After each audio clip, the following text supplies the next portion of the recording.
Okay, तो आज आपको पढ़ना है चैप्टर नंबर 6 लीनियर इनइक्वालिटी। अभी वैभव कुछ कह रहे थे क्या? मैं सुन नहीं पाया था। क्या बोलो। हम्म।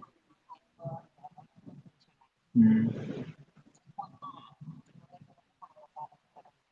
बिल्कुल।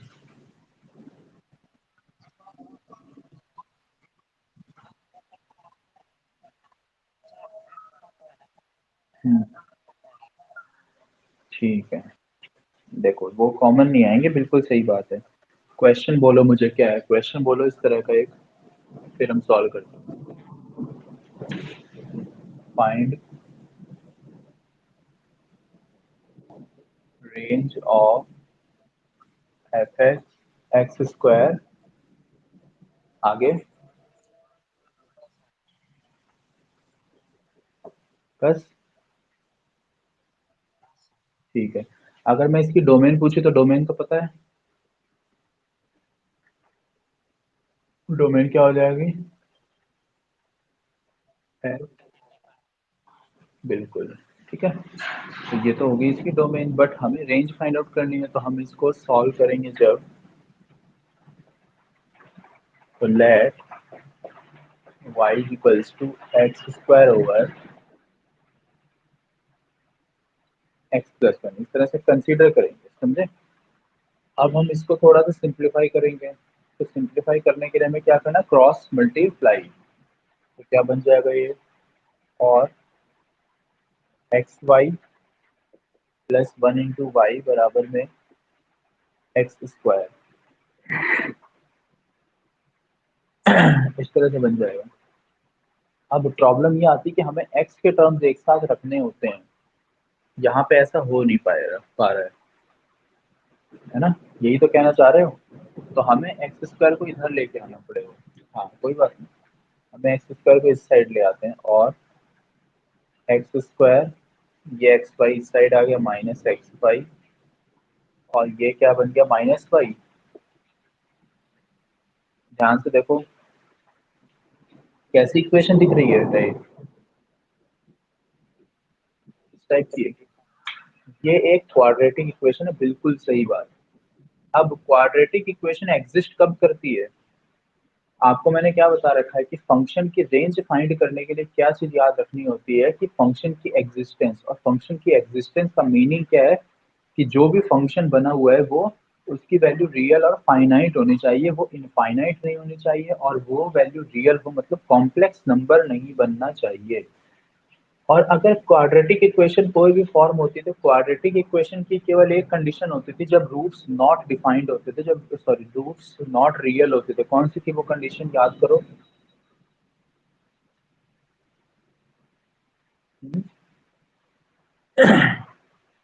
The condition for a quadratic equation in which the roots are not real, याद है? Discriminant nature of root check करते थे जो, अब याद आया नेचर ऑफ रूट से? बिल्कुल, D is less than zero. तो यहाँ पे हमें यही करना पड़ेगा। तो लेकिन हमें तो रूट्स कैसे चाहिए होते हैं, रियल चाहिए होते हैं ना। तो रियल कब होते हैं, जब डी की वैल्यू ग्रेटर देन और इक्वल टू जीरो हो जाए। समझ में आई बात? तो हम यहाँ पे लिखेंगे, दिस इज अ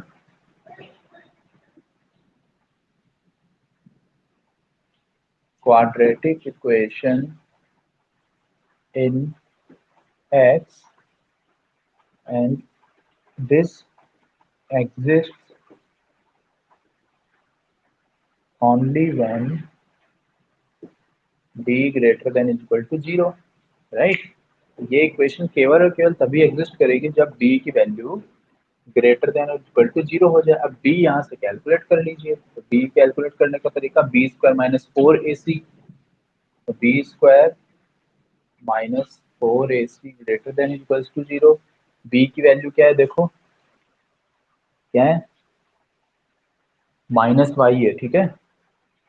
तो माइनस वाई का स्क्वायर माइनस फोर, ए की वैल्यू है वन, सी की वैल्यू है माइनस वाई, कितना आ गया, y square minus minus plus four y. Greater than equal to 0। क्या इसके फैक्टर्स हो रहे हैं? बिल्कुल हो रहे हैं। y आ गया एक फैक्टर, दूसरा फैक्टर आ गया y plus 4 greater than equal to 0। ठीक है, इतने स्टेप्स समझ में आ गई तुम्हें सभी को? यहाँ पर अब बेटा दो फैक्टर बन गए हैं और ग्रेटर देन इक्वल टू वाला रीजन ढूंढना है, तो क्या करना है? नंबर लाइन बनानी है। समझ में आ रही बात? इस तरह से अगर इनइक्वालिटी आ जाए और दो फैक्टर्स आ जाए तो इन वो नंबर लाइन बनाओ, वेव बनाते हैं जिससे हम प्लस माइनस ढूंढते हैं ना साइन। अब हमें वो स्टेप कर लेंगे। तो अब हमने नंबर लाइन बना ली है। तो y की एक वैल्यू तो देखो क्या आ रही है, y बराबर 0, और दूसरी वैल्यू y बराबर -4। तो एक वैल्यू हो गई -4 और एक वैल्यू हो गई है 0। ये वेव बना दी, बस वेव बन चुकी है। लास्ट स्टेप क्या होती है? साइन कन्वेंशन, साइन को ढूंढना, प्लस है या माइनस है। तो ये कह रहा है 0 से बड़े नंबर्स, यहाँ पे इन्फिनिटी होता है और इधर -इन्फिनिटी होता है। 0 से इन्फिनिटी के बीच कोई भी एक नंबर, तो +1 ले लेते हैं हम। +1 यहाँ पुट करके देखो, तो y इंटू में 1 मतलब 1 हो गया, और ये 5 तो प्लस का आया ना, यानी पॉजिटिव साइन आ रहा है तो प्लस लगा दिए थे। ठीक, फिर -4 से 0 के बीच के कोई नंबर देखेंगे तो -4 से 0 के बीच -1 भी आएगा। ठीक है ना, -2 भी आएगा, -3 भी आएगा। और तो कोई भी एक नंबर दे के देख लो, -1 ले लेते हैं। तो -1 यहाँ रख के देख रहे हैं, माइनस, और ये हो जाएगा प्लस, तो कैसा आया? नेगेटिव आ गया। ये भी प्लस का ही आ जाएगा, क्योंकि इधर का कोई नंबर -5 रखोगे तो ये नेगेटिव, ये भी नेगेटिव, दोनों नेगेटिव मिलके पॉजिटिव। तो अब तुम्हें पता लग गई कि y जो है वो इस और इस इंटरवल में बिलोंग करने वाला है। ठीक है, तो y बिलोंग्स टू क्या हो गया फिर? -इन्फिनिटी से -4 यूनियन 0 से इन्फिनिटी।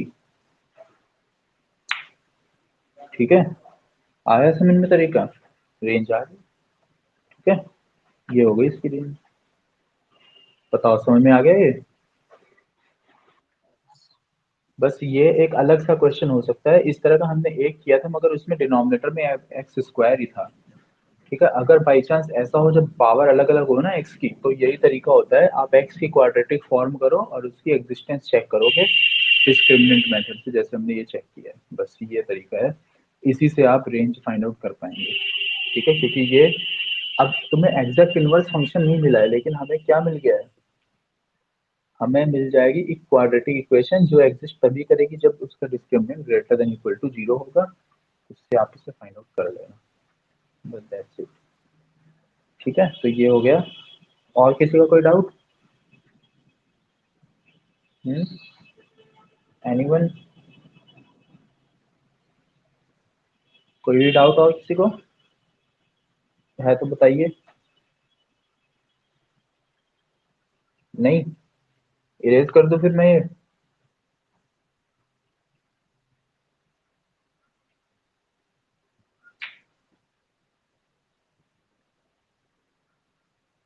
चलो लिखा जान दो। हम्म, तो अब हमें नेक्स्ट क्या पढ़ना है? डाउट नहीं तो मैं आगे कंटिन्यू कर रहा हूँ टॉपिक। अब नेक्स्ट टॉपिक क्या पढ़ना था? नेक्स्ट टॉपिक आज बताइए। ठीक है, लीनियर इनइक्वालिटी। तो हम बिगिनिंग करेंगे उसकी।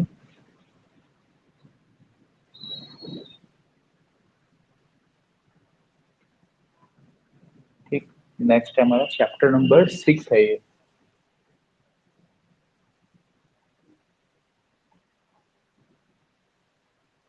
Linear inequality.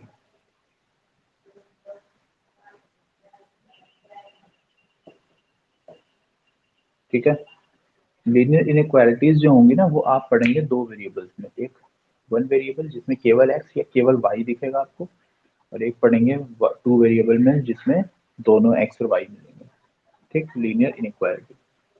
तो अभी तक है ना, आपने अर्लियर जितने भी क्लास पढ़ी तो वहाँ पे आपने लीनियर इक्वेशंस पड़ी हुई हैं, है ना, लीनियर इक्वालिटी जिसे हम बोलते हैं।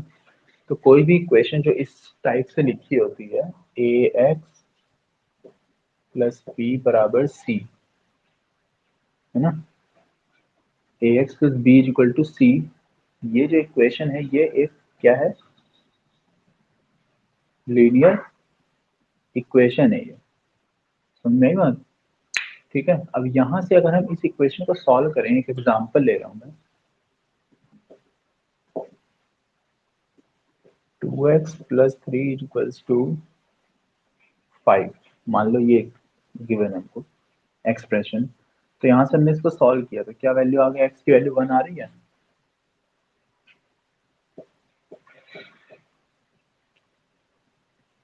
ये इक्वेशन थी तो हमने इसको सॉल्व कर दिया, x की वैल्यू 1 आ गई, ठीक है। लेकिन इनइक्वालिटी का केस अराइज क्यों हुआ, ठीक है, इक्वालिटी तो चलो सिंपल है, सॉल्व करनी आती है, अलजेब्रिक ऑपरेशन अप्लाई होते हैं, अलजेब्रा के ऑपरेशन वहाँ पे हम यूज करते हैं और उससे सॉल्व कर लेते हैं। लेकिन लीनियर इनइक्वालिटी ऐसा क्या कि उसका केस अराइज हुआ, क्यों अराइज हुआ, क्यों हमें पढ़ना पड़ रहा है वो, ठीक है। तो मगर मैं मान लो प्रैक्टिकल बहुत सारी ऐसी प्रॉब्लम है जहाँ पे ये इनइक्वालिटी का स्टेटमेंट हम यूज कर लेते हैं, समझे। जैसे यहीं पे देख सकते हो, यहाँ पे ही देख लो, हमने क्या लिखा कि ये जो क्वाड्रेटिक इक्वेशन ये एग्जिस्ट कर रही है, लेकिन कब कर रही है, जब डिस्क्रिमिनेंट की वैल्यू ग्रेटर देन या फिर बराबर जीरो हो जाए, समझे। तो मतलब हम जैसे कई बार बोल देते हैं ना कि मान लो स्टूडेंट क्लास की हम बात करें कि क्लास में कितने स्टूडेंट, अब किसी को एग्जैक्टली आइडिया ना हो तो वो क्या बोलेगा कि मैक्सिमम 40 है, 40 या 40 से कम, मतलब या फिर कोई रेंज बता देता है ना कि याद तो नहीं है बट हाँ 35 या 40 के बीच में है ना, मतलब कहने का क्या हुआ कि या तो 35 है, मतलब 35 से कम नहीं है और 40 से ज्यादा नहीं है, मतलब 35 से 40 के बीच में, लेकिन एक फिक्स नंबर तो नहीं हुआ ना। अब 35 से 40 के बीच की अगर बात करूँ तो 35, 36, 37, 38, 39, 40, छः छः पॉसिबिलिटी आ रही, कोई भी नंबर हो सकता था। आ रही बात समझ में? ऐसे ही कई बार हम ये लिख देते हैं कि नंबर लेस देन 10 क्या होगा। अब लेस देन 10 में बहुत सारे नंबर एग्जिस्ट करते हैं, ठीक है, स्टेटमेंट एक लेकिन आंसर बहुत सारे हैं इसके, समझ में आ रही बात।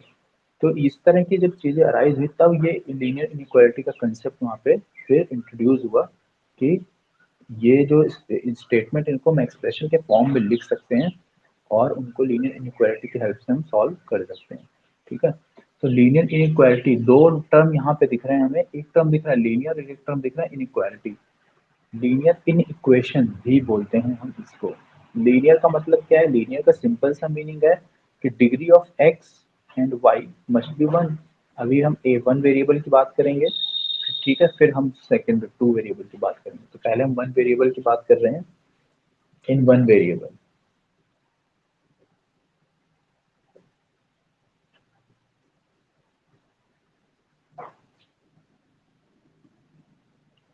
Linear in equation in one variable, तो कोई भी इक्वेशन जो इस फॉर्म में लिखी हो, लीनियर का मीनिंग है एक्स की पावर वन हो जाए, तो एनी इक्वेशन, एनी लीनियर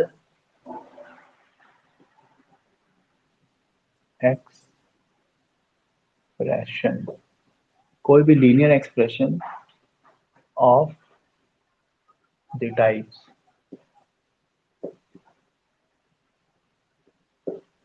चार टाइप पॉसिबिलिटी हो सकती हैं, a x plus b less than c, a x plus b greater than c, a x plus b less than equals to c, ठीक है, and a x plus b greater than equals to c. तो ये चार type की possibility हो सकती है linear inequality के अंदर। तो ये जो इक्वेशंस होती हैं, यानी linear equation of this type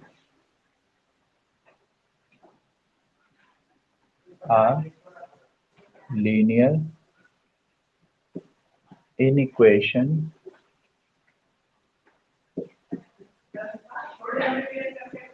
in one variable, ठीक है, ये है वन वेरिएबल में।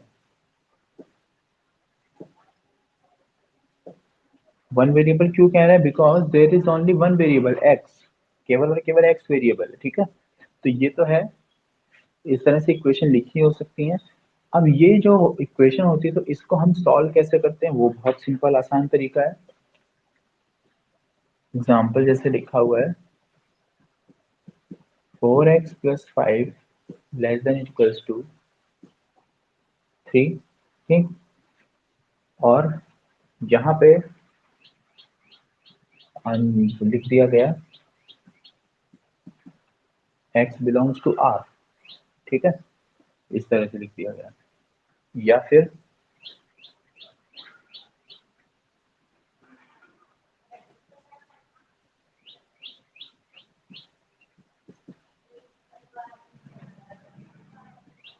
x बिलोंग्स टू w लिख दिया गया। मतलब इस एक्सप्रेशन को सॉल्व करो, x की वैल्यू बताओ, लेकिन x जो है वो होल नंबर है, ठीक। तो हम इसको सॉल्व करेंगे। 4x less than equals to 10 - 5, 5 बन जाएगा, करेक्ट। तो क्या आ जाएगा, x less than equals to 5/4। 5/4 मतलब 1.25। तो अब x की दो पॉसिबिलिटी होल नंबर में, ठीक है। तो हमें दो ही पॉसिबिलिटी मिलेंगे, 0 या फिर 1। तो 0 और 1 को हम इस तरह से ब्रैकेट में लिख सकते हैं, ठीक है। तो ये इसका सॉल्यूशन हो गया, ठीक है। हमने इसको एल्जेब्रिकली सॉल्व किया तो ये आंसर आ गया। और ग्राफिकली भी पूछ सकता है वो, तो ग्राफिकली कैसे हो जाएगा, ये बनाएंगे हम नंबर लाइन। 0 और 1 केवल दो मार्क कर दो, एक नंबर 0 मार्क कर दिया और एक नंबर 1 मार्क कर दिया, बस ये इसका आंसर हो गया। क्लियर हुई बात, ठीक है। तो ये कब, जब उसने बता दिया था कि x जो है वो होल नंबर में बिलोंग कर रहा है, ठीक। एक और केस, second case, x belongs to real number. अब रियल नंबर की बात कर रहा है, अगर नेचुरल कहता तो हम 0 को स्किप कर देते। रियल नंबर के लिए solution x less than equal to 5/4 हमने फाइंड आउट किया ना। 5/4 को 1.25 भी लिख सकते हैं। तो अब हम नंबर लाइन बनाएंगे। तो 1.25, ये 0 इधर, ये 1.25 लेस देन और इक्वल टू कह रहा है तो इसे इंक्लूड करवा लो, ठीक है। और इस तरह से शो कर दो, ठीक है, ऐसे शो कर दो, या फिर इस पूरी लाइन को यहाँ तक डार्क कर दो, दोनों तरीके हैं, ठीक है। तो इसमें लीनियर इक्वेशन जो वन वेरिएबल की पढ़नी है वो ऐसे ही पढ़नी है आपको, जिसमें आपको एक्सप्रेशन गिवन होगा इस तरह से, इन चारों में से कोई भी एक एक्सप्रेशन गिवन हो सकता है और फिर बोला जाएगा कि सॉल्व एल्जेब्रिकली और ग्राफिकली, दोनों भी पूछा जा सकता है, केवल एक तरीका पूछा जा सकता है। केवल एल्जेब्रिकली है then this kind of method you will use, और ग्राफिकली के लिए लास्ट में ग्राफ बनाना है तो वन वेरिएबल के बाद में केवल एक नंबर लाइन बनती है, ठीक है। हॉरिजॉन्टल नंबर लाइन बनाएंगे और उस पर ये जरूर ध्यान दीजिएगा कि एक्स लाई कहाँ कर रहा है, होल नंबर में है, नेचुरल नंबर में, रियल नंबर में, कौन से टाइप में लाई कर रहा है, ठीक है। उसके अकॉर्डिंग ही आप आंसर वहाँ पे ग्राफ पे बनाएंगे। रियल नंबर तो पूरा इंक्लूड हो गया है रीजन, ठीक। होल नंबर था तो only those 2 points which are line in the domain जो एक्स। अब ये एक्चुअली डोमेन बताई गई कि एक्स बिलोंग्स टू डब्ल्यू, ठीक है। एक्स होल नंबर में लाई कर रहा है ये बताया गया, लेकिन डोमेन ये आ गई 0 और 1 इसको सॉल्व करने के बाद, ठीक है। तो इस तरह से हम लीनियर इनइक्वालिटी के क्वेश्चन को सॉल्व कर पाएंगे। अब लीनियर इनइक्वालिटी को सॉल्व करने से पहले इस बात को हमें ध्यान रखना पड़ता है, जो आप ऑलरेडी कर ही चुके हैं वैसे तो, लेकिन फिर भी ध्यान क्या रखना होगा कि अगर दो पॉइंट केवल याद रखिएगा। एक पॉइंट तो ये एल्जेब्रिक ऑपरेशन की मैं बात कर रहा हूँ। अगर कोई भी इनइक्वालिटी लिखी हुई है तो उस इनइक्वालिटी में हम अगर दोनों साइड नंबर ऐड करें या सब्ट्रैक्ट करें तो इनइक्वालिटी में कोई भी चेंज नहीं आएगा।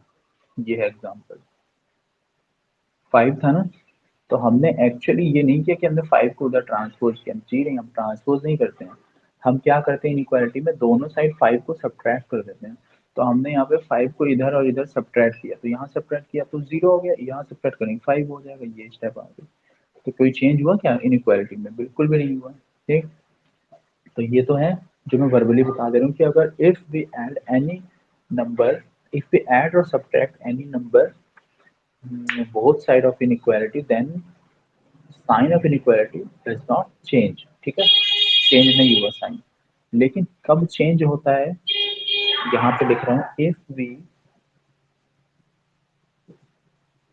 मल्टीप्लाई और divide by a negative number.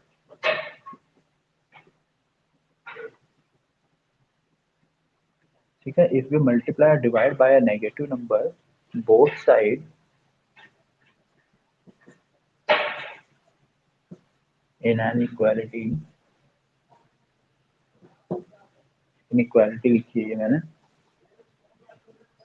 Then sign of inequality reverses.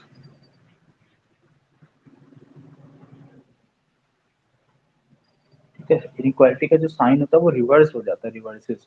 ठीक, एग्जांपल,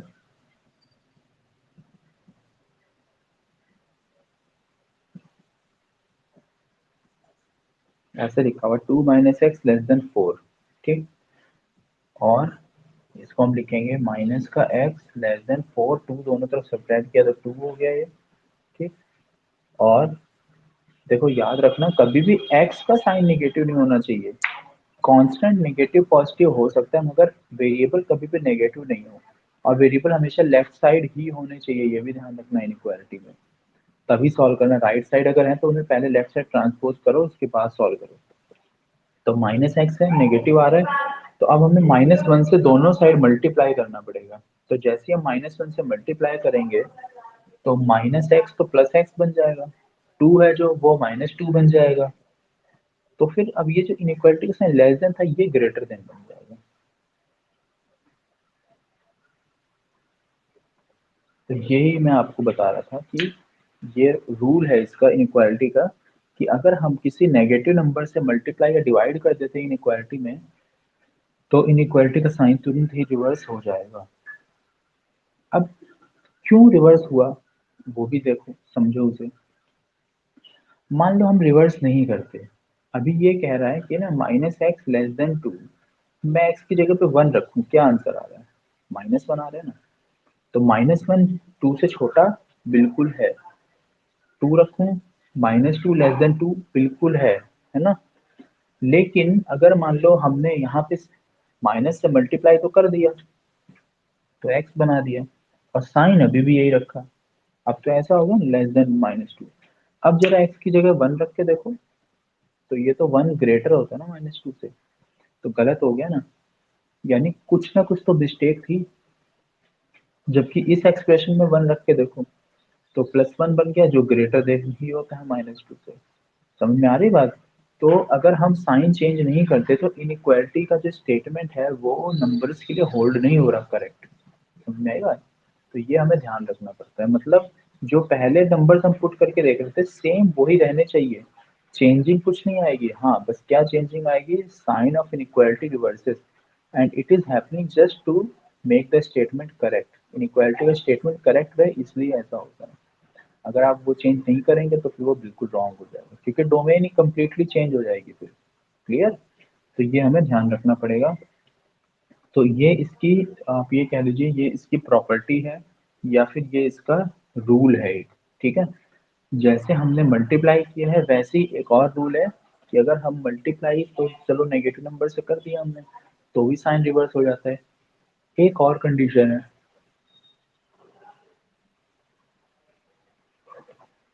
एक और कंडीशन है, there is also one condition in which the sign of inequality reverses, and it happens if we reciprocal both side, if we reciprocal the terms both side in an inequality, then also it happens। ठीक है, अगर हम rational वो क्या बोलते हैं इसको reciprocal करते हैं तो भी ऐसा ही होगा। ठीक है, रेसिप्रोकल कब करना पड़ता है, मान लो न्यूमरेटर में जो टर्म है वो कांस्टेंट लिखा हो लेकिन डिनोमिनेटर में एक्स का टर्म लिखा हो, तब रेसिप्रोकल करना पड़ता है। एक एग्जांपल के लिए मैं आपको बताता हूँ इधर।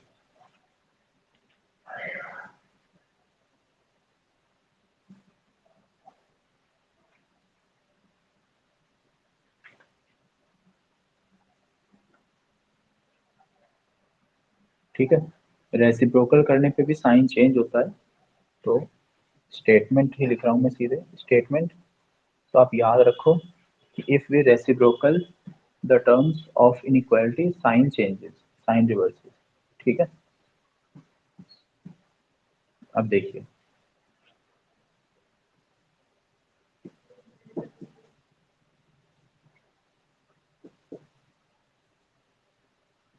ठीक, इस तरह से लिखा हुआ है।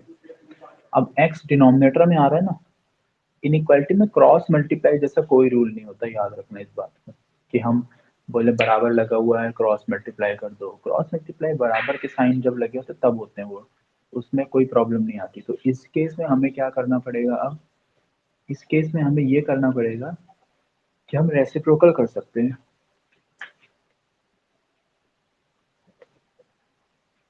तो रेसिप्रोकल करते ही क्या हो जाएगा, x+3 न्यूमरेटर बन जाएगा। ठीक, और ये 2/1 बन जाएगा। ठीक, लेकिन अभी हमें प्रॉब्लम आ रही है कि हम सोच नहीं पा रहे साइन क्या लगाएं। तो मैंने बता दिया कि साइन चेंज होता है। मान लो मैं साइन चेंज नहीं करके देखा, अभी नहीं किया मैंने। ठीक है, अब पहले वेरीफाई तो करके देखें। ठीक है, एक्स की वैल्यू बेटा 1 रख के देखो, 2/3 आ रहा है, 2/4 आ रहा है जो कि हाफ होता है। मतलब सेटिस्फाई नहीं हुई ना कंडीशन, क्योंकि वो तो हाफ हाफ के बराबर हो गया, तो वो तो सेटिस्फाई नहीं हुई। ठीक, यानी एक्स 1 नहीं हो सकता। एक्स की वैल्यू 2 रख के देखो, तो क्या बन जाएगा, 2/5। 2/5 तो अगर हम इसको सॉल्व करेंगे तो 1/2 से छोटा ही आएगा बिल्कुल। इसका मतलब 2, 3, 4 ये सब इसको सेटिस्फाई कर रहे हैं। समझ में आ रही बात, 2, 3, 4 ये सारे नंबर्स इस वैल्यू को सेटिस्फाई कर जाएंगे। करेक्ट, क्योंकि हाफ से स्मॉल बन जाएगा ना रिजल्ट। अब यहाँ पे देख लो जरा, यहाँ पे हमने 2 रख के देखा, तो 5/2। अब 5/2 जो वैल्यू है वो 2 से छोटी होगी या कम, सॉरी कम होगी या ज्यादा होगी बताओ। क्योंकि यहाँ पे हमने 2 रखा है, तो 2+3 5, 5/2 ग्रेटर हो गया ना। जबकि ये सिंबल कैसा लगा हुआ है, लेस देन। तो अगर हम लेस देन का सिंबल रखते हैं तो हमारा इनइक्वालिटी का स्टेटमेंट जो है वो इनकरेक्ट बन गया। समझ में आ रही बात। ठीक है, तो इस वजह से हमें साइन भी रिवर्स करना पड़ा, क्योंकि जब तक आप साइन रिवर्स नहीं करोगे वो एक्सप्रेशन रॉन्ग बन जाएगा, क्योंकि हम रेसिप्रोकल कर चुके हैं इस वजह से। तो ये साइन भी इसका बदल जाता है। ठीक है, तो ये कब हुआ, जब हम लिख देते हैं यहाँ पे, if we reciprocal both sides in inequality, then sign of inequality also reverses। ठीक है, तो ये थी इसकी एक और प्रॉपर्टी। तो ये दो प्रॉपर्टी जरूर ध्यान रखनी है हमें, इन्हीं पे है पूरी इनक्वालिटी, बाकी बहुत सिंपल है। ठीक है, तो आपकी जो, इसको एनसीईआरटी से कर लेना आप। एनसीईआरटी की फर्स्ट एक्सरसाइज, उसमें गिवन है linear in equation in one variable. एक वेरिएबल में लीनियर इन इक्वेशन के क्वेश्चन उसमें गिवन है। ठीक है, और पहली एक्सरसाइज केवल उससे कर लो, बाकी फिर आगे मैं बता दूंगा कौन सी बुक से आपको करना है कौन सी से नहीं करना। ठीक है, लेकिन आज कंसेप्ट समझने के लिए केवल जितना मैंने एक्सप्लेन किया उतना पढ़ लीजिए, और क्वेश्चन प्रैक्टिस के लिए कुछ क्वेश्चन सॉल्व जरूर करके देख लीजिएगा। बहुत आसान तरीका है, अलजेब्रा का ही पूरा रूल है, मगर हाँ ये लेस देन और ग्रेटर देन के जो सिंबल आते हैं तो उसकी वजह से कोई प्रॉब्लम नहीं है। आंसर वैसे ही छोड़ना होता है। अगर एल्जेब्रिकली बोला जाए, एल्जेब्रिकली क्या था, तो लेस देन इक्वल टू 5/4, क्योंकि इसने नेचुरल नंबर यहाँ पे होल नंबर बोल दिया था, तो इससे छोटे दो ही होल नंबर होते हैं, 0 या 1। इसलिए हमने उसे बताया कर्ली ब्रैकेट में बताना हमेशा। ठीक है, अगर नंबर्स इंडिविजुअल बताने हैं तो कर्ली ब्रैकेट में। क्यों, क्योंकि इसमें एक आंसर नहीं होता, बहुत सारे होते हैं। बहुत सारी वैल्यू जब आंसर आता है तो उसे हम बोलते हैं सेट ऑफ नंबर्स, और सेट लिखे जाते हैं कर्ली ब्रैकेट्स में। चैप्टर 1 में आपने ये पढ़ा हुआ है, ठीक है। कलेक्शन ऑफ नंबर्स होगा ना, collection of something is always a set, ठीक। तो ये सेट बन जाता है। और बाकी ये दो रूल हैं जो आपको ध्यान रखने हैं क्वेश्चन को सॉल्व करते टाइम। तो पहली एक्सरसाइज में वन वेरिएबल की लीनियर इनइक्वालिटीज गिवन है, जिसको आप सॉल्व करके देखना है जिससे आपको, ठीक है। तो ये था आज का टॉपिक। बाकी फिर हम नेक्स्ट क्लास से कंटिन्यू करेंगे आगे। अभी कोई डाउट है किसी का? एनीवन? Any doubt? नो? जो चीजें बताइए समझ में आ गई, दोनों रूल ध्यान रखने हैं, ठीक है। और इन रूल को ध्यान रख के क्वेश्चंस को सॉल्व करके देखिएगा, आ जाता।